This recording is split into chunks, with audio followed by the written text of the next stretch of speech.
Big Boss season 8ல இப்ப நடந்துட்டு இருக்க அந்த கேம்ல வந்து முத்துக்குமரன் அவர்கள் ரொம்ப ஸ்ட்ராங்கா விளையாண்டுட்டு இருக்காரு. விடக்கூடாது அப்படின்னு சொல்லிட்டு தீபக், மஞ்சரி, முத்துக்குமரன் தான் ஒரு டீமா இருந்தாங்க. இப்ப வந்து அவங்களுக்கு சப்போர்ட் பண்ணிட்டு 2, 3 பேர் வந்துட்டு இருக்காங்க. அந்த வகையில வந்து பாத்தீங்கன்னா கேம் சூடு பிடிச்சு வேற லெவல்ல போயிட்டு இருக்கு.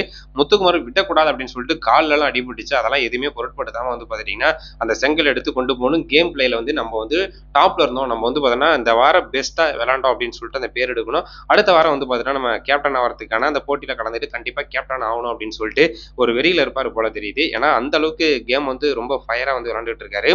யார் வந்து தடுத்தாலும், யார் வந்து புடிச்சாலும், யார் வந்து தன்னை அடக்குனாலும் திமிரி எழுந்துகிட்டு இருக்காரு. ஜெப்ரி இப்ப கடைசியா ஜெப்ரி வந்து இப்ப லைவ்ல போட்டுட்டு இருக்காரு. இழுத்து பிடிச்சிட்டு இருக்காரு.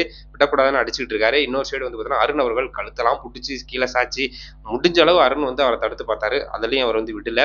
எல்லாம் ரொம்ப போர்ஸா நடந்துகிட்டே இருக்குன்னு எல்லாம் விளக்குறாங்க. ஜெப்ரி வந்து பிடிச்சிட்டு இருக்கிறப்ப கூட நம்ம ராணா அவர்கள் வந்து பார்த்தீங்கன்னா அந்த கல்லெல்லாம் எடுத்துட்டு தலையில அடிபட்டுற போது ஏன்னா கல்லும் அந்த தலைக்கும் பக்கத்துல தான் இருக்குன்னு அந்த ஒரு கல்லை வாங்கிடுறாரு.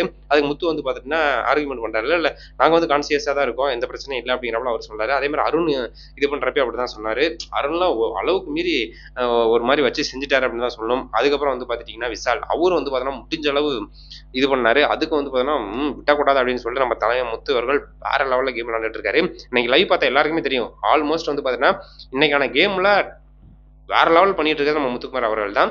ஸோ இந்த வாரம் கண்டிப்பா வந்து பார்த்தீங்கன்னா பெஸ்ட் பிளேயரா முத்துக்குமார் தான் இருப்பாரு. ஏன்னா இதுவரையிலும் விளையாண்ட கேம்லேயே டாப்ல இருக்காரு நம்ம முத்து அவர்கள்.